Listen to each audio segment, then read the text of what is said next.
there was money pressure in my family. Like there was always this feeling, especially after my parents got divorced. Now there's running two households, same amount of money. There's just like, ooh, not sure if we can afford that or this. I didn't realize how much money in all these ways was just like fully steering my life.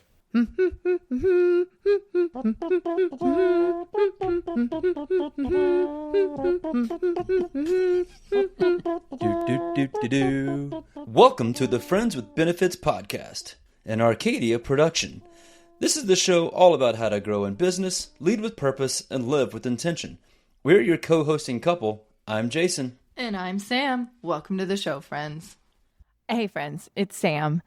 Today's episode is a little bit different than maybe all other episodes we've ever done.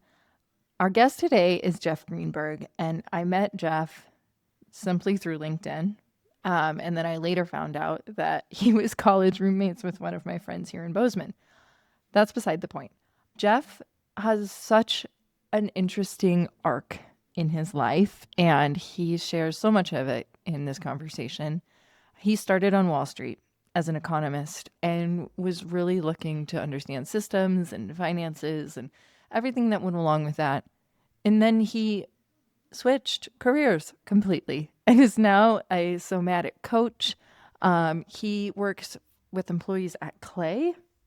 He also does money sessions with couples, which is how Jason and I actually got more intimately involved with Jeff. He did a session with us. It was really profound, and I don't use that word lightly. So today's episode, we talk about pretty much everything. We talk about the stories we tell ourselves that maybe we don't even recognize or understand.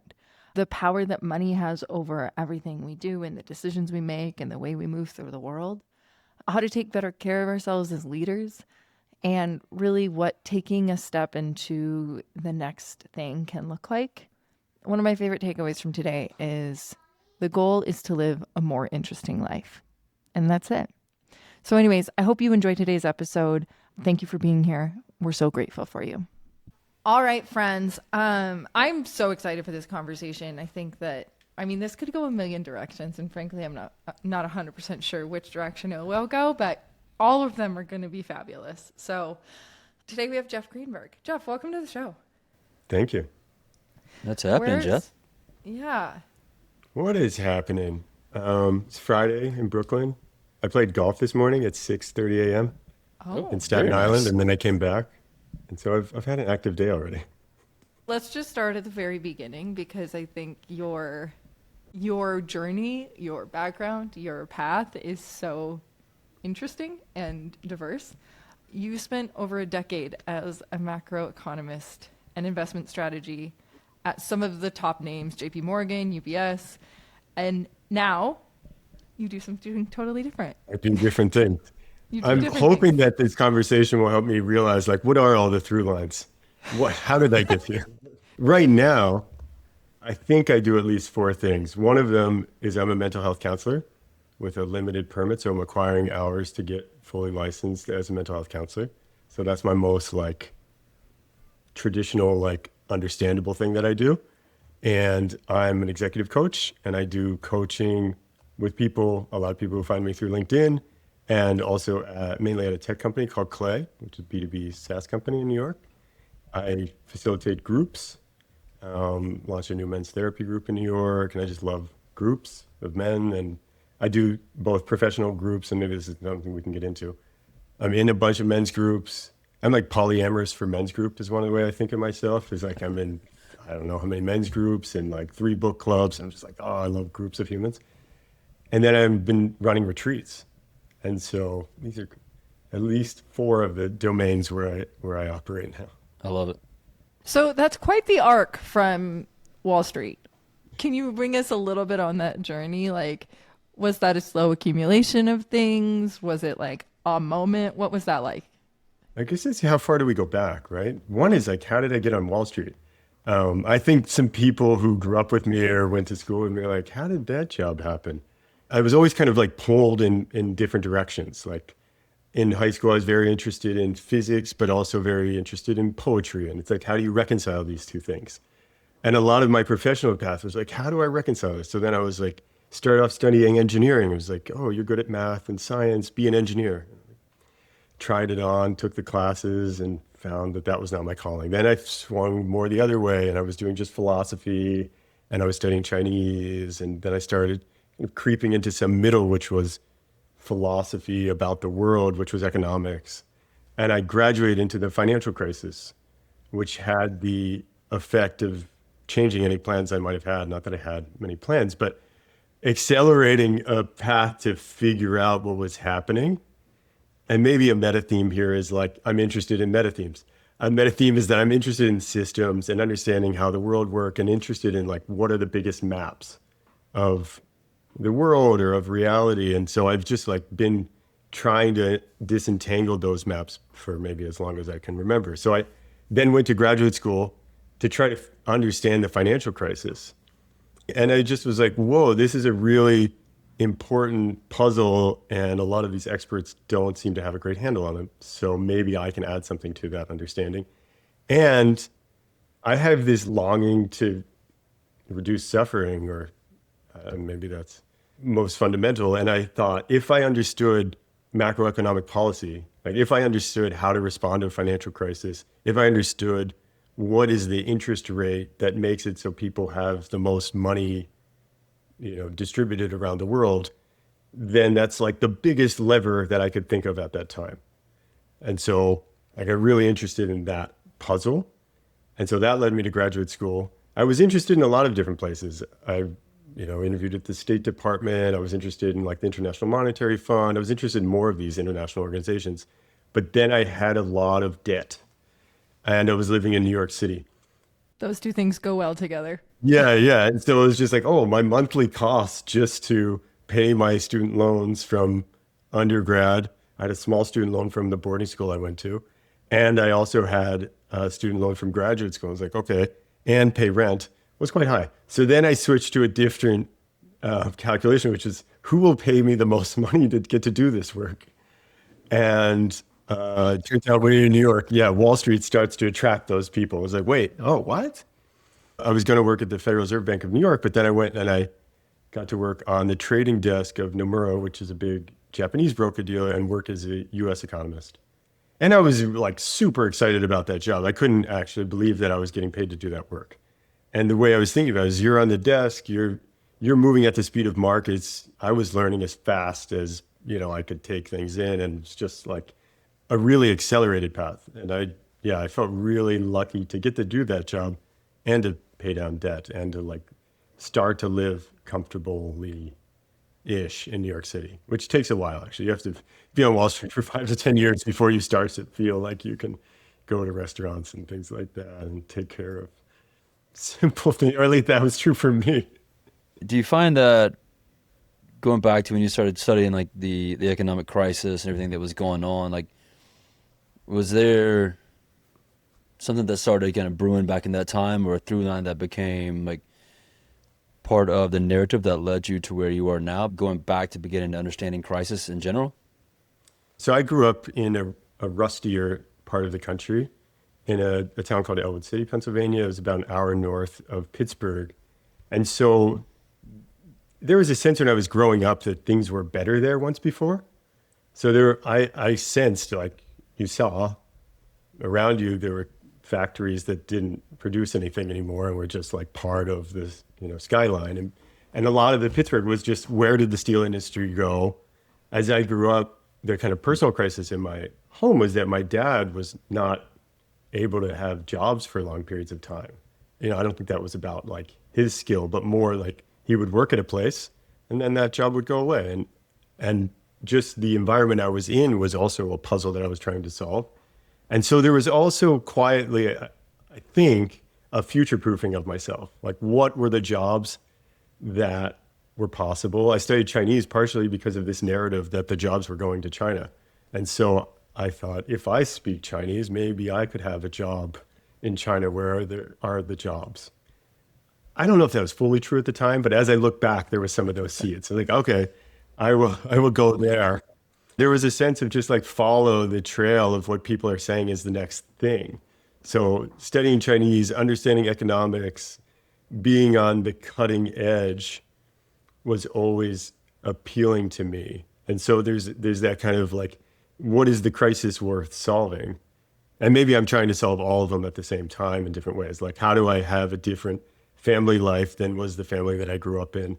How do I address like the economic crises, or, there might be different crises today that I see going on. And then getting to your question from a long time ago about like the work I'm doing now, that for me emerged again out of like a global sense of a meaning crisis that I think was really like apparent from the 2016 election and really catalyzed my move into the work I do now with my own like personal meaning, spiritual crises. And I think there's a lot of parallels, right? Like the macrocosm is the microcosm, as above, so below, all these things that I could see like the US trajectory as if we have enough money and we do enough things, then everything will be better. Also mapping pretty closely to my own life. I was turning 30 in 2016. I had the cool job. I had a good paycheck. And yet there was still this hollowness and the kind of foundation of my own life, which was a bit more about like getting paid well.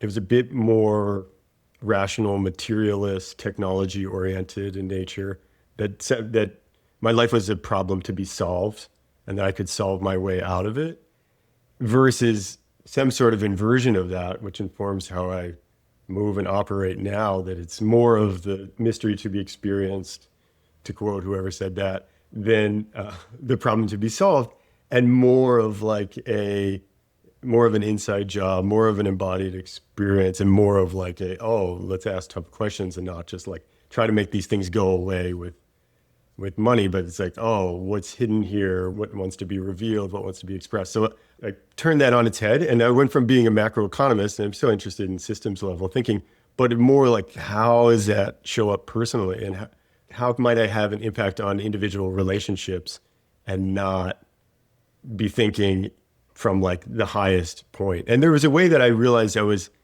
insulating myself or bypassing some like emotional vulnerability or intimacy by being in the intellectual realm. Like, I'm doing this with my hands, I'm putting them above my head, because I was really like head up.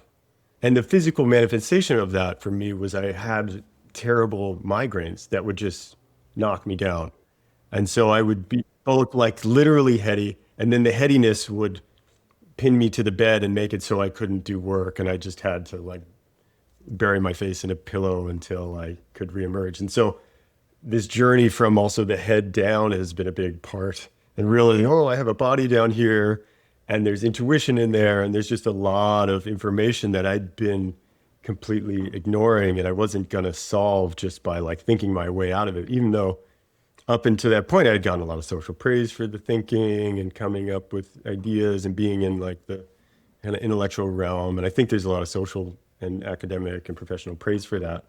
But now my work is like, how might I meet people in the headiness, but then migrate into the full experience of being a human in this body, experiencing the strangeness and vastness and the highs and the lows and all those things that are hidden if you're kind of isolating yourself in the top.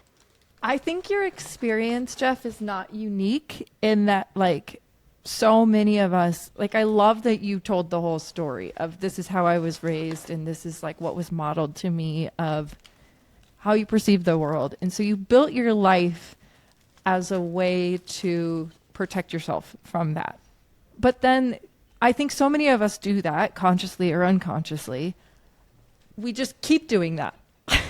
There's not a moment at which we say, okay, this isn't working anymore.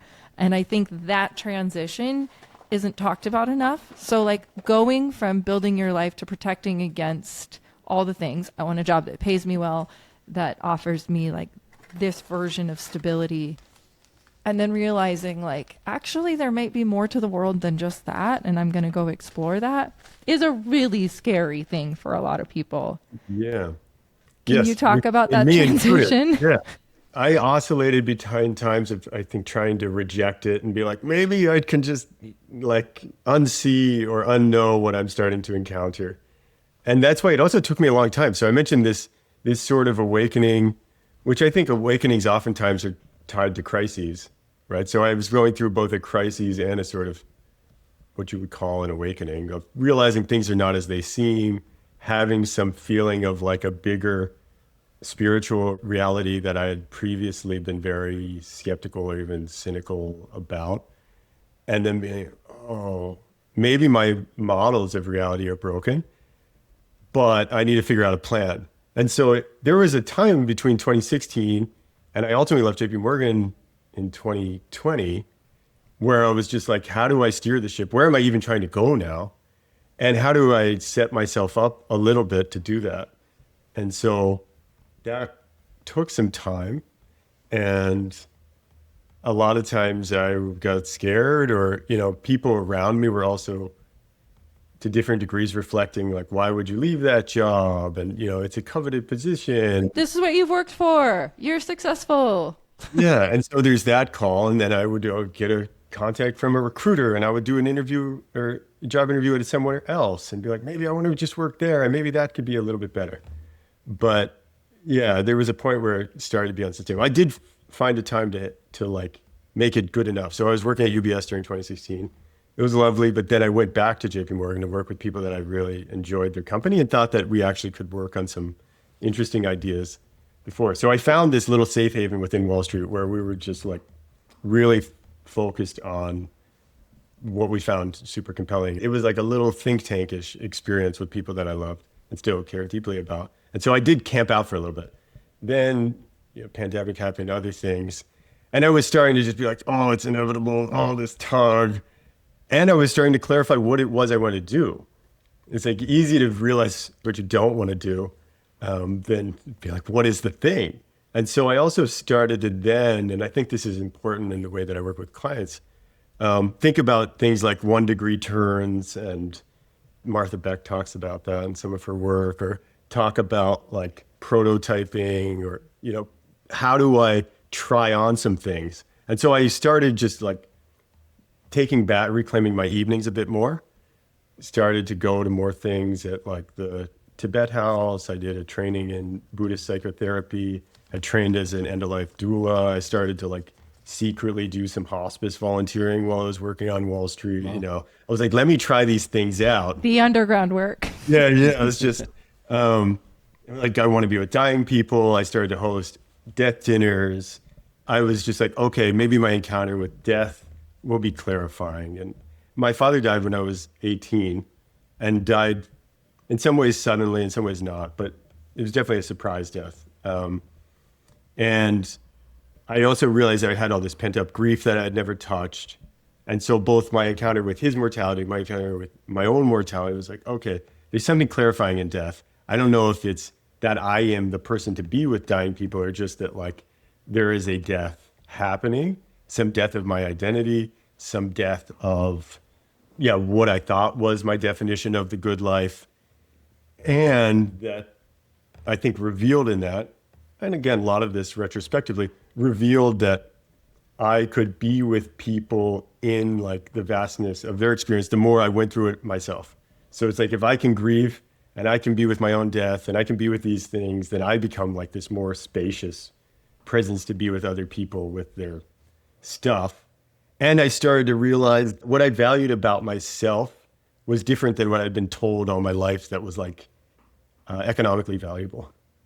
So it's like, I actually just like being a really loving, curious presence with people. And I like hanging out, and I like just like, humor and just being with people. I also love that though, because I feel like you have proven that that's enough. Not that that needed proving, but I think in today's world, it can be like, yeah, well, cool, go get a job. I think I'm still trying to be like, what is the combination of all these? Because it's also like this kind of, I'm putting it together. I hope it's enough. You learn presence by sitting with death, right? By sitting with people that were in that place. That's kind of fascinating, like, because, and ultimately you learn like what you were looking out of the moment by finding that presence and figuring out more about yourself as a result. How did sitting with that and finding that kind of begin to lead you further down the path and away from like a 1% turn and more of a 100% turn? I don't fully know, but I think just asking the question, right, starts to just neutralize or take away the charge from other things that seem to matter. There have been some powerful books. So many of my insights come from the relationship with books, where books would just ask me powerful questions. There was one text by Stephen Levine called A Year to Live, where it's basically, what if you live this next 12 months as if it's your last year? What should you do both in terms of administrative things? What's the unfinished business in your life? How do you spend your time differently? And those just start to be oh, that thing I thought mattered, that doesn't matter. Am I going to care about the promotion if this is my last year? I'm probably not going to try to get the job title, but would I want more time with my friends? Are there some places I want to travel to? Are there some people that I want more quality time with? I think it's just that relationship with time. And I have this constant struggle with time, and maybe it's chronophobia. It's what I think about claustrophobia of time. Sometimes time feeling too tight and wanting this spaciousness. It's this ongoing struggle with time that I think death just tightens you up. You're oh, if I had a terminal diagnosis, would this matter? If I had, this much time, I'm no. And would I go out and sniff a flower instead of be on a Zoom call? Yeah. I think your journey is so fascinating. And I think it's even more fascinating coming from the background that you did have. I became familiar with you via LinkedIn. So I saw you posting about a workshop you were doing called Money is an Inside Job. So I reached out to you and was I need to know more. And then the three of us had a session because I was can you, basically I missed the workshop. There was something going on, but I was but I want to have this conversation. And Jason, myself, and Jeff got on a call for 75 minutes. It was incredible. It was really, I don't say this lightly, it was really life-changing, honestly. So we can talk about that more. But before we do, talk to us about money as an inside job and what you mean by that. Well, I'm a little there's a weepiness coming up. It feels really right to my heart to hear that. And it also is oh, this is why I did do this transition, to be with people, to go slowly, to just be trying to create some bubble of self-compassion. That's alive for me. I think money has been such a driving force of my life. And I don't know when I got connected to it or something, but just what is this thing? Just even studying nickels and quarters as a kid and being oh, the one with the tail in the back is a quarter. That's 5 times more than the president that doesn't have the tail. This is Jefferson versus Washington. That's great. The TV show I watched the most growing up was The Price is Right. Every day, preschool, kindergarten. That is one of Jason's hidden talents, for what it's worth. He can guess within $1. Yeah, me too. I mean, some of them have been spooky where I'm just I remember walking into it, just that's $372. I don't know, to the dollar, And my wife asked me a lot to guess the price of things. I do that with Jason too. And so in some ways, that's being an economist, right? What is the price of stuff? There was money pressure in my family. There was always this feeling, especially after my parents got divorced, it was just now there's running 2 households, same amount of money. There's just ooh, we're not sure. And just the little comments that a sensitive boy takes in of not sure if we can afford that or this, started to just be a pattern for me. So that's some insideness.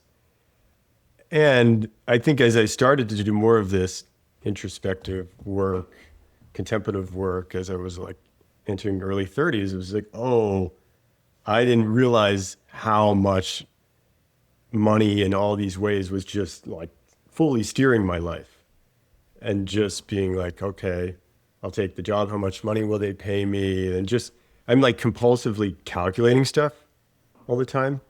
It's both familiar and safe, and it's something to do, and it's kind of a little escape, and it's feeling of I'll figure this out.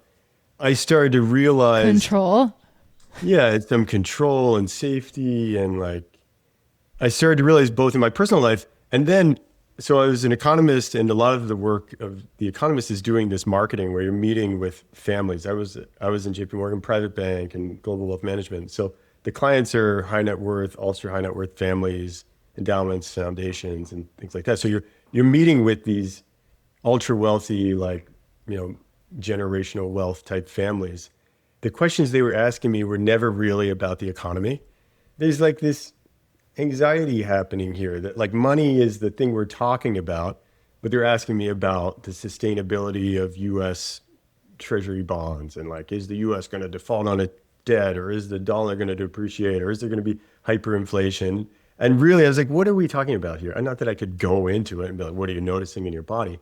But I could be like, what's the underlying question? Like, are you afraid that you're not going to have enough wealth to pass on? Are you afraid of like violence? Like there's something deeper here, and it's quietly governing the whole thing, and it's taboo. Now we can know how much everyone paid for their house if we have their address. But aside from that, thank you, Zillow. Aside from that, it's like, it's really touchy. Well, and I think to your point, it's like, it's this underlying energy. It's like the one universal law aside from gravity that like everybody subscribes to, really. Especially in America, right? So de Tocqueville, the French sociology guy, like came to the U.S. and there's an amazing quote, which is like, you can find in the American psyche this one question circulating, which is, how much money will it make me?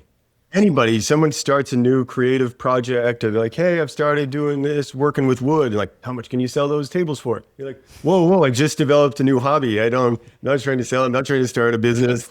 It's not a side hustle. And so like America as like this temple of money, and it's just like capitalism being like, what can we do to serve capital today? How might we turn this money into more money today? It's like especially in the US, I think it's just so like interwoven. Do you find that money is less taboo, like in Tokyo or somewhere over there, because they're not so focused on it, or is it still kind of taboo in the same regards? I think there are studies where there's just like less inequality, that it's just, they pay me this, it's not a big deal. I think there can be this like shame for not having enough and shame for having too much that happens here. Like no one gets to meet. I mean, I think the other thing that was so interesting about the session that we had with you is Jason and I, when it comes to couples, I feel like are very good at communicating with each other. Like if there's a tough subject, we just broach it. Like there's nothing that we're going to kick down the road. But the session we had with you was like, it was communication on a different level. It's not that Jason and I haven't talked about money, but we didn't necessarily have the conversation of like, what were the money stories you witnessed growing up? And how does that currently like impact the way that you perceive not only money currently, but the world, the life we're building, the decisions we make, the choices we choose on how to raise our kids. Like it's all packed into like quote unquote finances. Yeah. And I don't know, Jason and I have had conversation after this, and I kind of told you this, Jeff, but it was really eye-opening. Like we can get vulnerable in this conversation, but like I get really wrapped around the axle on money and Jason doesn't. And from my perception, that was like, he doesn't care and is uninvolved, but that's absolutely not what's going on. We just didn't necessarily have the toolkit or the resources or even the wherewithal to like have the right communication around that. So I also think we just haven't gone below the surface, which like I think we talk about this in Arcadia a lot. Like it's one thing for somebody to like acknowledge like this is what I'm seeing, this is what I'm feeling or experiencing, but it's a whole other thing to actually do the work to go below that surface and really understand like what's driving that feeling or motivating that moment in time. Right. And so for us to actually spend that hour and a half with Jeff, like we actually got to talk about some things and explore kind of our values and perceptions around it as a result. And I wish we'd have done this like 9 years ago, but I feel like I'd learned a lot about you that I didn't know. So they say you're constantly learning about your partner. That was damn sure that day. I think this childhood part feels really relevant. Like almost the image of that came through as you were talking about is like, there's a place where, if I can talk about your work, Sam, where with money like enter some younger self. And in that state, sometimes the like adult mature you can like fully leave the scene.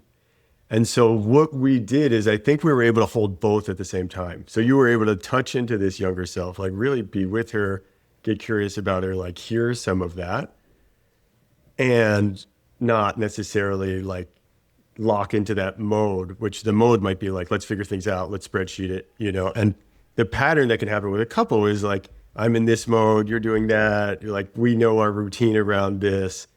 And I think I get the privilege of being this gaze to like hold both the adults and the children at the same time.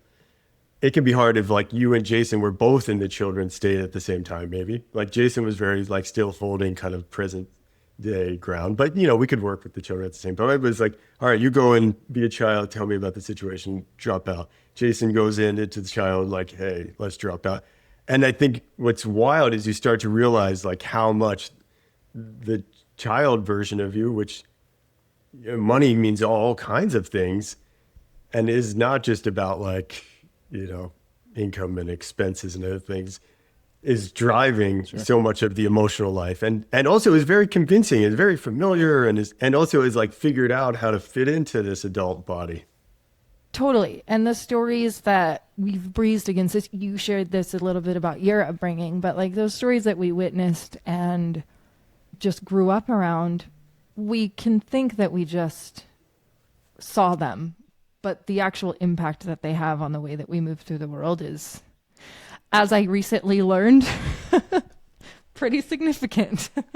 Right. We're like building these models of reality, right? Mm-hmm. And this happens. And also this absurd notion that time heals all wounds is like, well, you're like, no, I'm different. I'm grown up. I've figured things out. You're like, well, there's an organizing principle in the Gestalt study I've done. It's just like you've created an organizing principle that the world is like this. People like this do this. I fit in here. The way to resolve this problem, and they oftentimes are really effective strategies at the time they were developed. Right? That can be true of so many things that develop in childhood. It's just like this worked at the time, and the adult project of recovery or healing or whatever we're calling it is like updating those strategies and either like getting rid of them entirely, being like, okay, actually only in these narrow circumstances are you relevant, but most of the time we're going to use a different strategy. But they also live in the body, so that's the other tricky part, is like the way to into them is not like in our maybe later developed mind, but just like in these physical sensations and like this anxiety in my gut that I want to go away, and it goes away when I act like this, and we like get into these really sophisticated loops that reduce discomfort, increase some feeling of being okay, and it gets just so entrenched. You start off by saying like time heals all wounds. People think that. I think really what happens there, and I'd love to hear your thought on, like, time actually creates space between the wounds, and you kind of tend to forget about some of them, but they're constantly always underlying until you actually address them. And then once something similar brushes up against that wound, then it kind of opens back up because all you've done is put space between it. And so like the real work is like kind of the session that we had is like, let's address those, let's look at those wounds, let's go straight to them, stare them in the face and see kind of like where it's coming from and how it shows up today. And I think what you realize is like that wound has kind of taken on its own ugly personality, if I may, and kind of creating that perception and that conversation in your head. Yeah, and the other part that emerges, you're saying that for me, is like our wounds also can tend to fit very nicely with our partner's wounds. And so there can be either like, you know, a path of re-wounding that, or just like, this is familiar and we'll replay these patterns, or the growth path of like, hold on, we can see each other's wounds. There's like a familiarity or the way that they fit together, but also in moments of, you know, greater awareness, we can work on them together and not get into, you know, playing out the same phenomenon that we might have seen. The problem is most couples aren't ready or willing to like work on those together. Or don't know. I mean, I think that's part of the deal. Don't know. Like, I'm correlating this to like underlying operating systems that I didn't even know were there. But to the point that you made, like having that conversation together and you witnessing like, oh, I didn't even know you were relating to the world that way, or this is the perspective that you had on things, now opens up like a new lens of communication for you and I, because it can look really surface level of like, why are you bothering me so much about spreadsheets and subscriptions? Yeah. And I don't necessarily do that, but for example, unless maybe I do. It's not about that at all. And we're, you know, like you're having arguments about the wrong things, even though you don't know that. I think I said the word self-compassion or compassion, but it's just so much easier to be compassionate towards someone. You're like, oh, that's what's going on. That's what you're longing for. Like, that's what this is a proxy for. Like, you just want to feel like safe, or like we're going to be okay, or, you know, we're going to be able to stay in our house, or we're going to have enough so our kids can have good education or go on vacation. But like the way it's coming out is like, what are you doing? Or why that? Or things that start to, you know, get into like character accusations. Like, why are you this way? And it's like, well, if you really knew me, right, then you would be like deeply understanding. If you had like the full, you know, vision of someone's life, you're like, oh, if I were them, I would act exactly like that. Totally. It's funny. Like I was just telling Jason about this. He was out of town and our daughter was having like a tantrum that I could not get my hands around. Like nothing was working.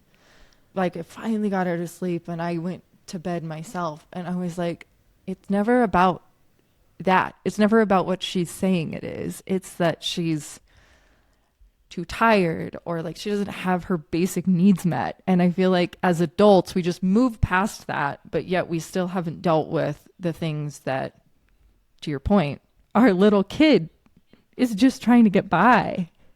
That is like a guiding principle for me, is that the thing is never about the thing. And how do we remember to look at what's really happening? Are you tired or hungry? Last night my son was too hot and he wouldn't go to sleep, but he wouldn't take his sweatpants off. So are you too hot and tired?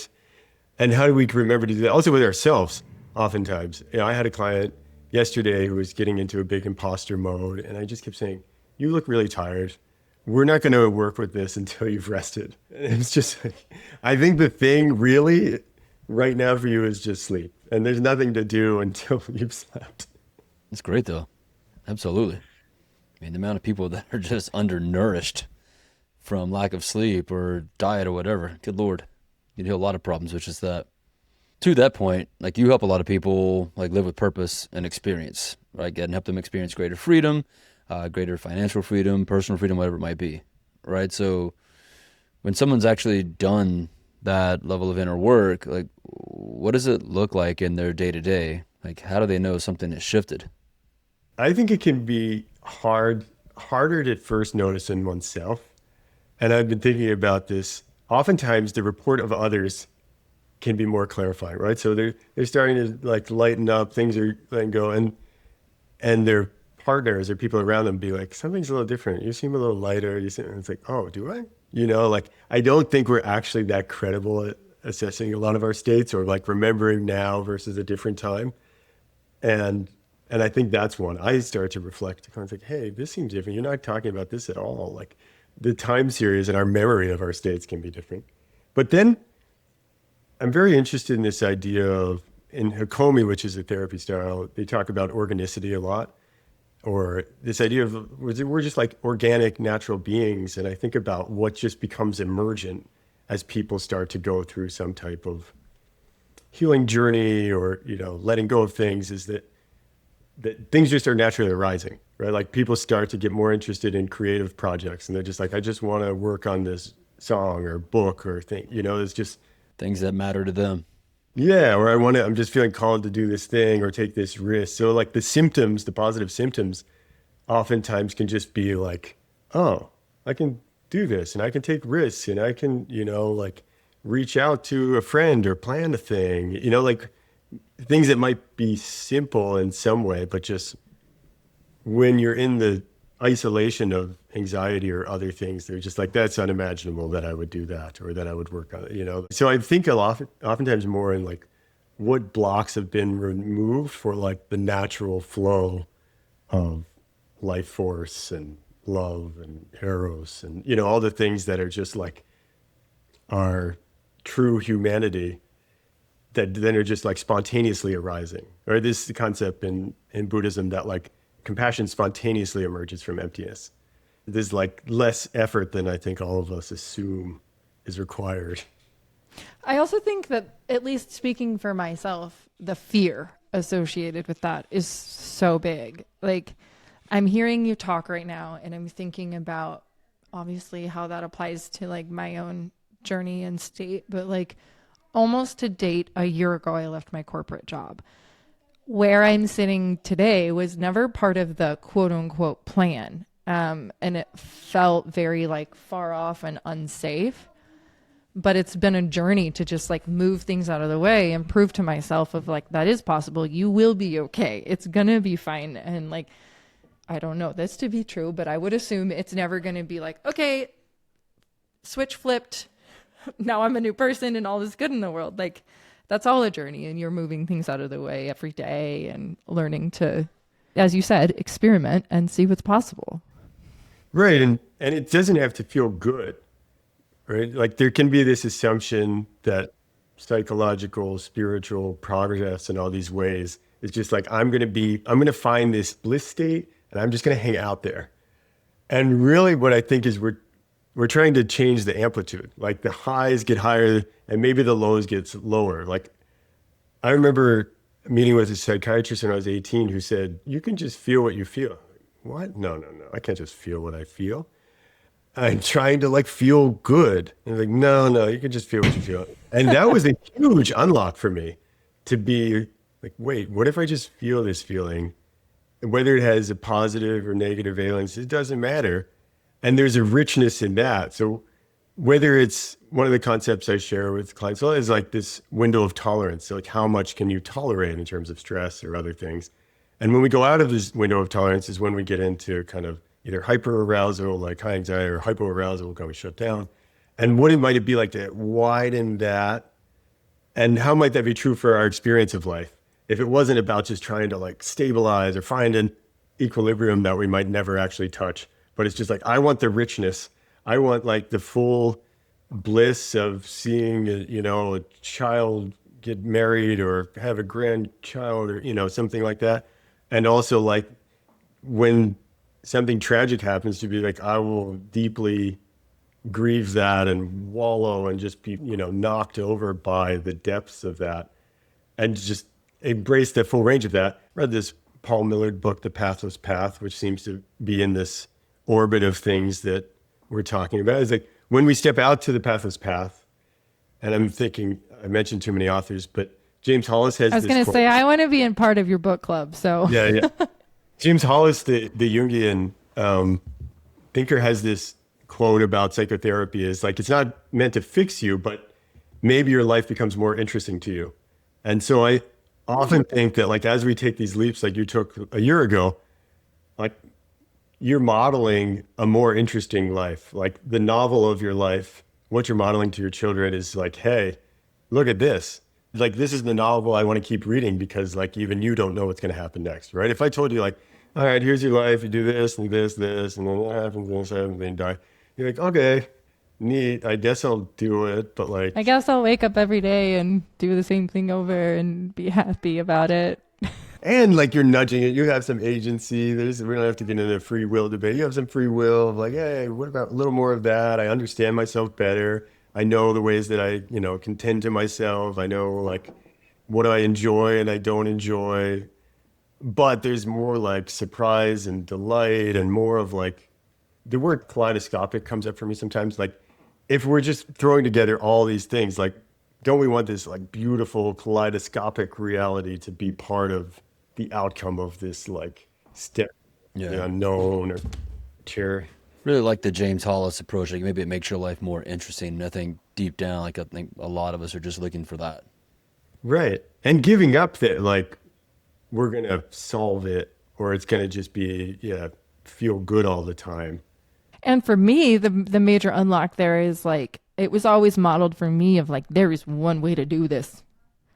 And stepping outside of that, like my version of interesting is disproving that currently.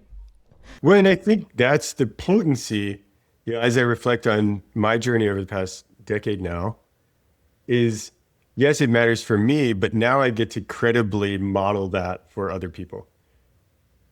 And so it gets to be more about that, more what we're modeling to our children and other people like, hey, there might be another way. This is what it looks like. I'm a step and a half further down this trail. Like, watch out for that. This one's a little hard. It's going to feel like this, right? I mean, that seems like a lot of what we're doing with like finding the other travelers on these more pathless paths. Talk to us a bit more about how you're doing that at the corporate level. Like you mentioned earlier, you're doing some work with Clay. That's the one thing that I haven't got to hear from you in all of our conversations about some of that work and how that's kind of transpiring in at that level, but also like how Clay is seeing the benefit in it for their employees and leaders. Yeah, it's beautiful work. So 2 years ago now, I started doing this at Clay, and I was talking to my friend who is the founder, one of the co-founders. The challenge that they were facing is this company was scaling. And at that time they were 30 to 40 people. Now they're approaching 400 people. And he was afraid that people would get burnt out, and also they wouldn't live interesting lives. Like they would just become, focused on the company at the expense of like the richness of living in New York City or being out there in the world. And that also the culture might get complainy or toxic. And so I collaborated with him to pitch this program. I was the first person to be like, hey, let's do internal coaching. It'll be both a perk. It'll be a place that people are having an issue. They'd come, dump it on me instead of dumping it in Slack. And it's been a really beautiful evolution of doing something that is available in different ways at other tech company, but really is embedded and is seen as a way to try to do a different company and try to support people as they both have the best career that they can have, but also like balance all the things that anyone is balancing. And a lot of the people there are younger. So it also I get to be a bit of like a corporate mentor. Like, what is it? Some people are the first time in that type of corporate environment. How do you navigate a manager? What if you want to switch teams? Imposter syndrome is one of the things I've kind of billed myself as being an expert as, which is very silly. But I'll join you on that. Yeah. And also like the irony is that as I did, I was like, how do I know if I'm an imposter syndrome expert? Like, when do you know that you've solved it? But I'll make you a certificate. Yeah. And so I get to be with people who are also stepping into their growth edges and just being like, how do I navigate this? Like, why is this coming up? And so it gets to be this nice sweet spot of helping people navigate an organization, grow into, more responsibilities, take some risks, figure out how to just be an adult and navigate things that come up with that, be a resource, help people like get off a performance improvement plan, switch teams, just like be a different space is a lot of the way I think about it with people. Is all these other spaces in your life, and we get to just do more of a being space. And I get to be a place where we slow down, and I get to be a place where we can talk about a longer term plan or what's unfinished from the last place you worked or this challenge that you're having with a colleague or manager and untangle that. And so it's always such an honor to be part of those conversations, to be like, oh, this is like privileged information. It's not therapy, it's coaching, but like it's the tender stuff of life. Well, and I think you said it, but like those are conversations that are often taboo to have with your boss because they're going to judge you, or even with your spouse because they don't know what you do for work, or you don't want to like give the feeling of insecurity or whatever. Like these are just conversations that really need to be had, but there's not a space to do it. And they're trying to model it. Kareem was talking, he's the CEO, he was talking last week in All Hands about depression and read a poem about depression and trying to model a way to do this, like bring your whole self to work. Like sometimes it will be difficult. Like you don't have to be perfect all the time. There will be hard times, like acknowledging the complexities or complications of the human experience to the best that they can, right? It's still, you still are a VC-backed B2B SaaS company that needs still got those goals. increase the ARR and things like that. But to be like, hey, how might this be a vehicle for people to have a more, rich life? How are you finding this impacting their performance by having this internal coaching or access to you? I'm biased, but I think they're crushing it. I do think I've been helpful to like help people feel like they can be honest. Like if they're not enjoying their current role, I'd be like, okay, what team do you want to be on? How might we migrate a path?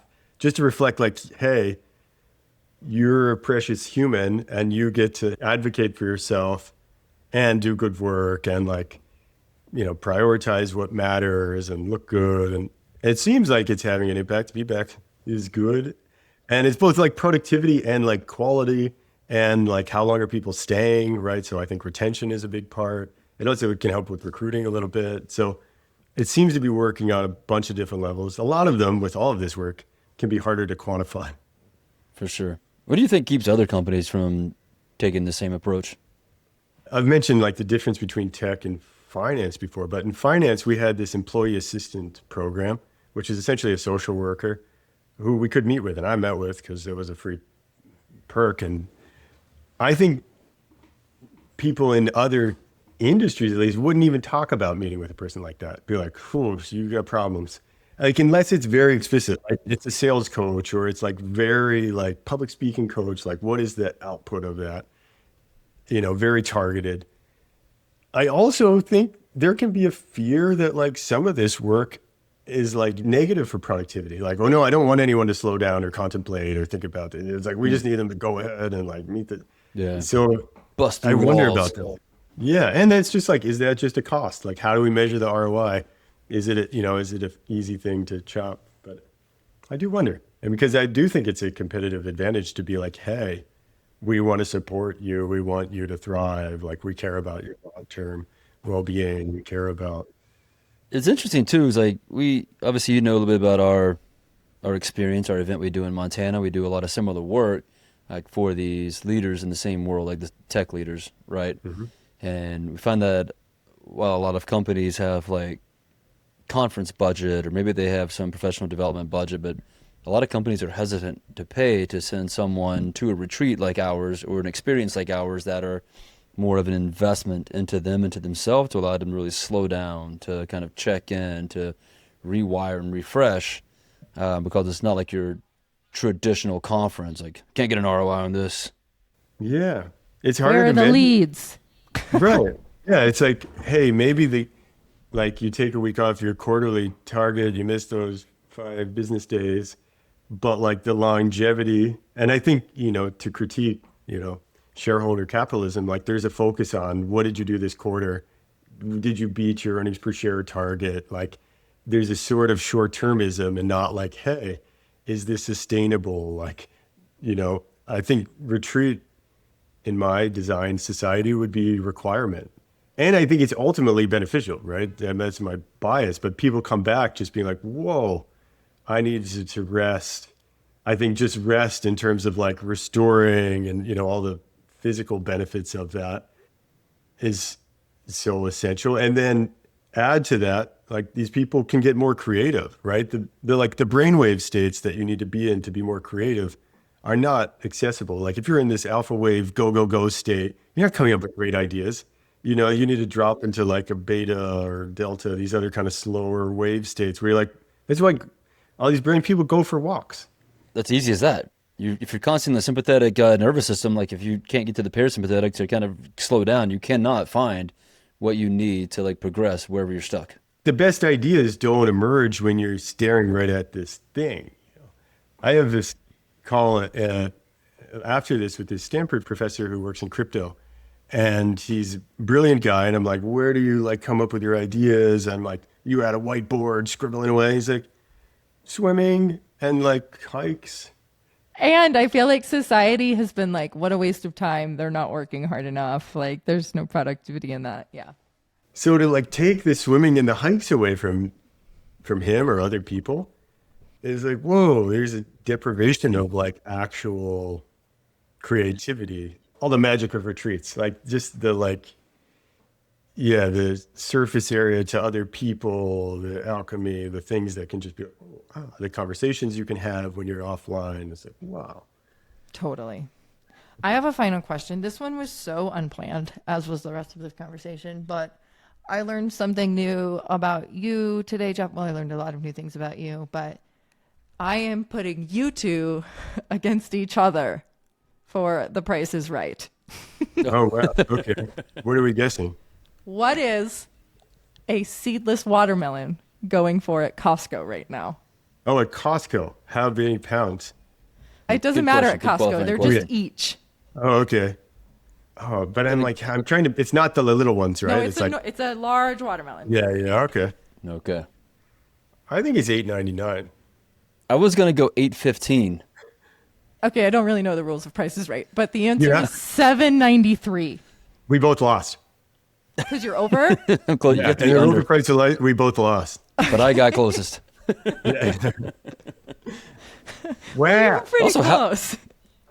Did you have to Google that to know? Or did we just buy a Yeah, seedless I watermelon? 100% Googled this for this Oh, question. Yeah. So. I guess I wasn't thinking of how they end things at Costco either. You know, I wasn't trying to.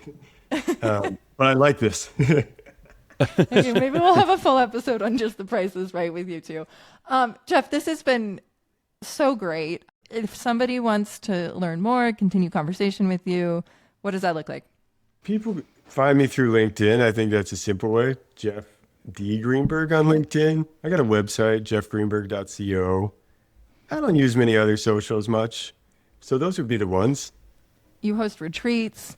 I You're host hosting retreat- workshops. Are you Workshops. taking new one-on-one clients? Is Yeah, that I'm a thing? taking private Okay. clients, and I'm really interested in some more experimentation with this financial therapy for couples. Well, thank you so much for sharing your thoughts and your journey and your wisdom with us. Friends, if you are at all intrigued, go check out Jeff. I can't say enough good things. Jeff is actually coming to do a money workshop with the Constellation, which I'm so excited about. But until next time, friends, go take care of yourselves. Go for a walk. Get out in nature. All right. With that, so much. we'll see y'all. We'll see you next time.